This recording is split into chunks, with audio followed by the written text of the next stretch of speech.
Hi, good morning, everybody, and welcome to Curiosity Corner Live. We're going to wait a little bit before we get started. Well, happy Friday, TGIF.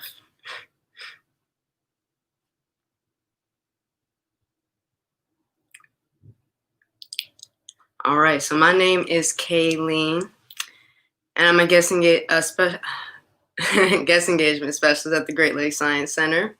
And today, we're going to be talking about spy science. Welcome, Anthony. Happy to see you this morning.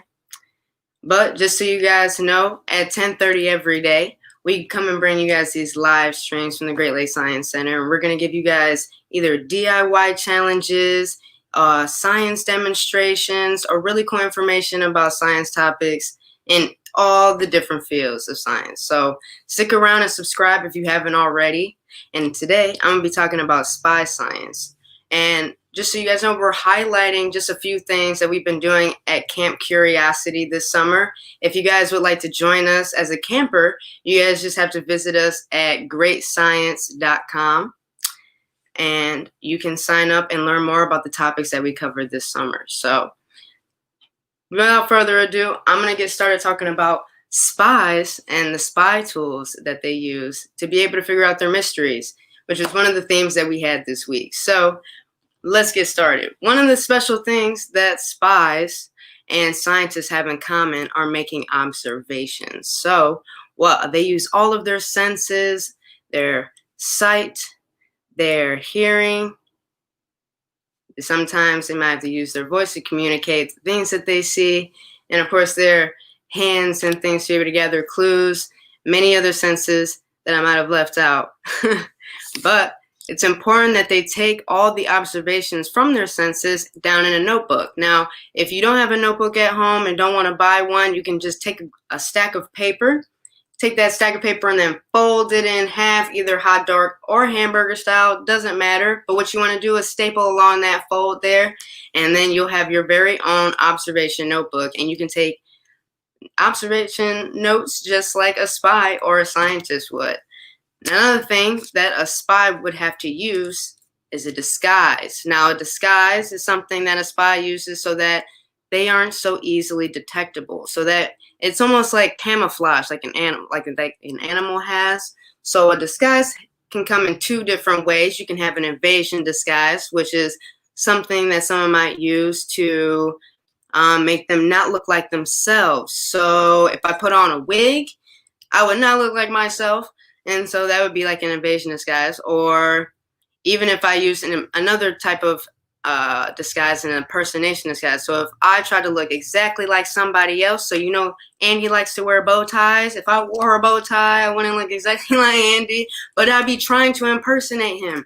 So I'm going to tell you guys a little bit how you can make an invasion disguise at home with just a Band-Aid. Now, you got to be careful. Don't want to use up all the Band-Aids for just a little bit of a disguise craft. But if you need to be discreet, one thing you can do here is draw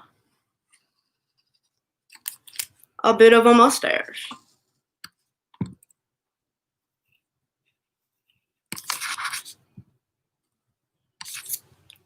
And boom. Having a little mustache right there, you are good to be a secret spy. Add on a hat, maybe some sunglasses. Speaking of which, my glasses here may look like just like regular glasses, but thanks to transition lenses, the science behind it is when the UV hits the glass here, that shade will change just a bit so that then they turn into sunglasses, if you will. Protect my eyes a little bit. So there I go. I have my permanent invasion strategy right there. Another thing we're going to talk about is, so now that you have some really good tools on you to be able to spy on others, then you can talk about how you can use your senses from a distance. So here's two different tools that spies use to be able to use their sense from a distance. One we'll be talking about is a movement tracker. So some spies use something called a fiber optic lens, which is a really small glass that kind of goes through a cable. And as light picks up as light is picked up through that glass, it's able to see that tiny glass. You're able to pick up what's ever recorded on that one end, and it's able to be transmitted through that cable to a receiver. So I made my very own optic lens with just a marble and some construction paper. So now I can sneak this right underneath a doorway so I can look through here. Almost, it looks almost like a telescope, except everything's flipped underneath. The way that light comes in and bends, it almost flips my image just a bit. But I would be able to see if someone walked past my little lens here. So I can sneak this under the doorway and see if I see anyone from another doorway. So that is how I can extend my sight as a spy. Next thing we're going to talk about is some listening devices. Spies use something a little bit called a parabolic microphone, and it looks like this huge satellite dish, and you can pick something up from, if you're pointing in one direction, you can pick something from that direction and from about 300 feet away, some even longer than that, which is really amazing if you want to be able to hear something without having to be right in front of it and have a conversation. If you want to listen on a conversation, there even are some microphones so small, almost to 3/16 of an inch. But if you don't have those types of materials to make something that small or something that can listen that well, you can make something that will work right on at home. And I'm sure if you guys have heard of tin can telephones, this will look really familiar. But these are my paper cup listening devices right here. So all you have to do is poke some holes at the bottom of 2 paper cups, string one long string as long as you like, but the tighter the better.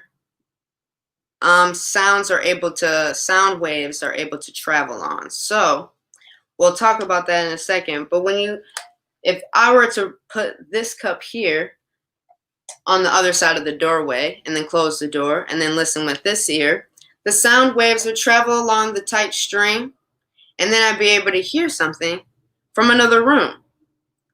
Or if you have a spy friend in his office, you can speak with each other from 6 feet away with your with your paper cups here, your listening devices. So you can keep a distance if you need to with these listening devices here.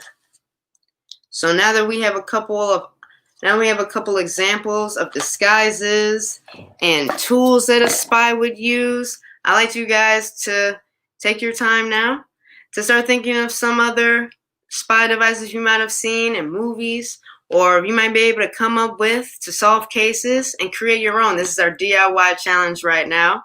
And whatever you create, we would like you to share with hashtag StayCuriousCLE. You can post it on social media, Instagram, Twitter, anything like that. And we'll be able to show off how we have some really cool spies in our area. Thank you so much for joining me and learning so much about spy science and spy tools. Hope you are able to use those to solve a lot of mysteries around here. But in the meantime, check up with us next week. We're starting off the week with a Monsters Monday, where we're going to learn about the engineering of hockey sticks, okay? Bye, Anthony. Thank you so much for joining us. And my name's Kayleen. Thank you so much for joining Spy Science. And please subscribe. Please subscribe, okay? Have a good one. Happy Friday. See you on Monday. Bye.